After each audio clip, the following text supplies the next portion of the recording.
How to update emojis on Android. So without any further ado, let's get into the video.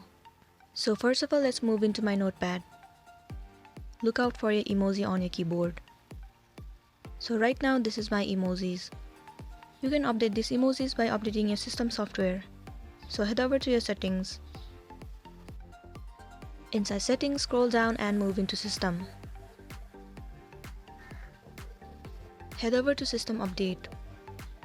So here you need to download or update the latest version of the software that you have. And if it's already updated, then there is actually nothing you can do. The one thing you can do is wait for your device to give another update, and then you might get the update of your emojis. Now another thing what you can do is changing the keyboard.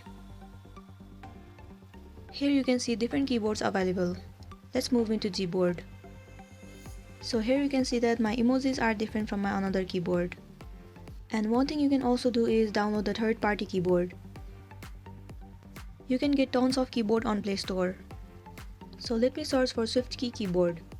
Well, if you're not getting any update on your keyboard, then you can actually download this keyboard. This keyboard is easy to follow and update the stuffs. So this is it for today, and this was a tutorial video on how to update emojis on Android. I hope this video is gonna help you out. Thank you for watching it till the end.